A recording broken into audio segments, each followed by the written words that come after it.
Hello everybody, this is Toys R Us and welcome to your Transformers Thursday news update, which yet again is another perfect opportunity for me to keep you guys updated with things that I found going on in the world of Transformers, and of course letting you know what's happening with this YouTube channel. And again, don't let me forget to remind you that if you can make it to the Transformers Battersea store in London over the weekend, or especially from 3 PM tomorrow, I'm going to be in there. We're going to be doing some Blokees speed building. I'm going to be building up the new gold bumblebee, which was of course the exclusive from the New York Toy Fair last month, and a whole host of other things as always, because there's always something going on in there, which is great. You can check out their new website, which as well is fantastic, and of course keep your eyes on my socials for videos and things like that as well. Right, let's kick off with some of the news. Some of this we've already seen, but now we've actually got in hand or actual images instead of computer generated images. So at the moment, there's, especially I suppose because I have built up Metroplex yesterday, there seems to be a thing of giant size statues and giant size figures, and this of course is Prime 1 Studios.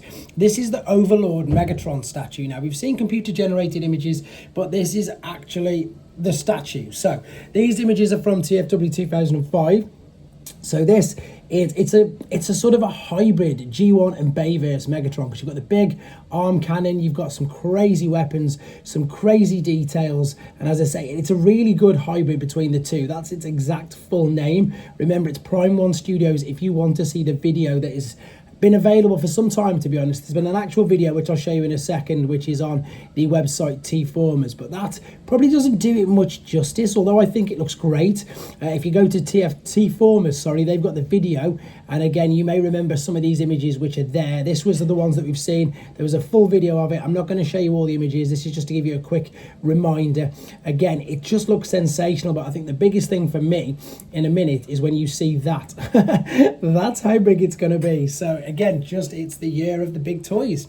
Right, Yolopark seem to be doing what most companies tend to do, like get a good thing going and then they just all of a sudden decide they're going to redo it all. I mean, you know, has Takara's done it with the Masterpiece, what we're getting our 4th Optimus Prime, and everybody seems to do it. But Yolopark, who in my opinion I don't think have been around too long, well, since Rise of the Beast. So the Rise of the Beast figures, they can't be more than 3 years old, 2 years at max. Anyway, they are updating their AMK Pro Rise of the Beast figures. We saw Scourge last week.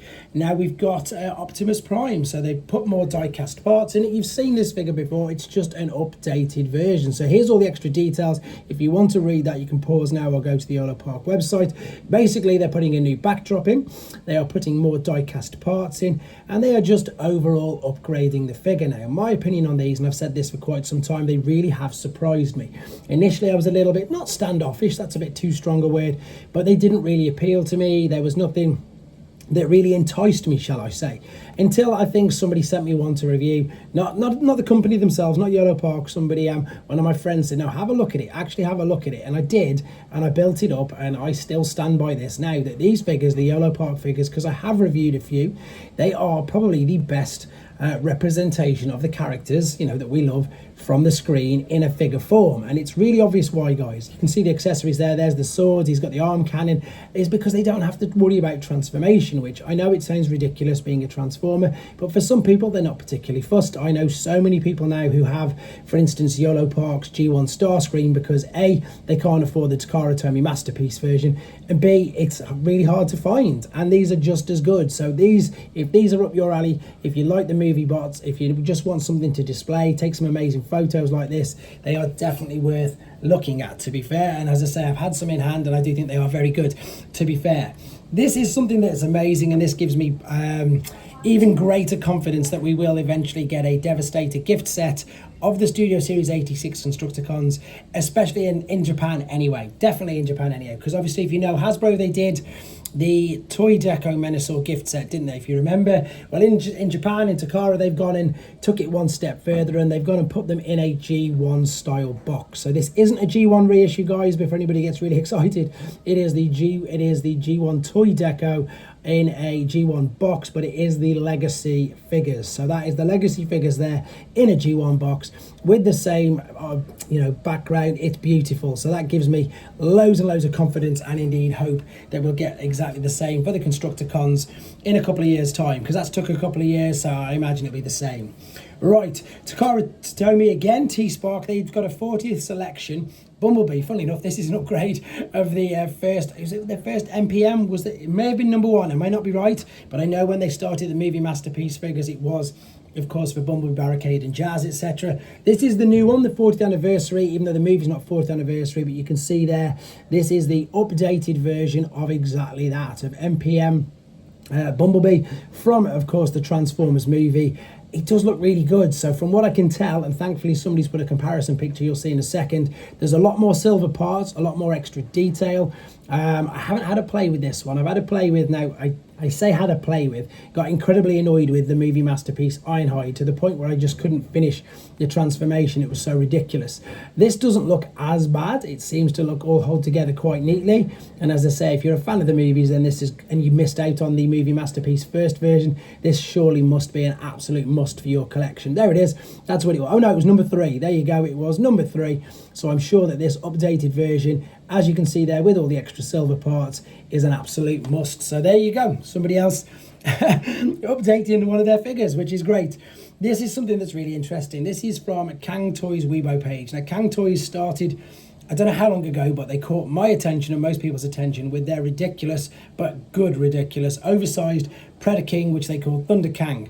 I've reviewed the gold version on here. The original colours one is still amazing. They did a purple and green coloured one, I think, as a shattered glass, but they are going to be doing masterpiece scale deluxe Insecticons. And as ever with Cang Toys, they don't just go and copy the G1 design. They don't just copy any design, to be fair. They do their own and they go completely stylized, and this is their take on a chopshop figure. So again, it's Cang Toys, so it's not licensed by Hasbro or Takara, and because of that, it will transform, and because of that, they just do what they want with it. They make it completely crazy. It's got real, I suppose, no real resemblance to chopshop until you see the alternate mode, which I'll show you in a second. These images are on, as I say, Cang Toys Weibo page, and it's huge, as you can see, masterpiece scale size figure. There you go, 18 centimeters, just to the top of the head, not including the claws. And it looks very, very good, to be fair. And as I say, it's one of the deluxe Insecticons they are looking to be revealing and indeed producing very, very soon. Right, guys, this is Showzi's pre-order page. You can get all the new Blokees, including the new Transformers 1 and the new Galaxy sets. This is their normal pre-order page. There is the new masterpiece from Takara. There is the fans' toys take on Devastator, as well as Dr. Wu's take on Devastator. In fact, is that the Cang Toys there? Yep, there it is as well. There is the Cang Toys Chop Shop we've just seen. There's also the other Cang Toys Dinobots. There is X-Transbots. There is Movie Masterpiece. There is New Age. There is Magic Square. There is DNA upgrade kits. There is everything on here. Oh, there's the beautiful Fans Hobbies Metal Hawk as well. There is everything on here apart from mainline Studio Series and Generations. And if you do use it, don't forget to use my code TOYSRUS. With regards to the videos today, I've got just a very quick teaser video of the Metroplex that I built up yesterday before I do the review. And then hopefully I'll get a few others done as well. But today's looking particularly busy. I wanted to get the news out to you. And yeah, maybe Waspinator. We'll see how we go. Thanks for watching, guys. Take care.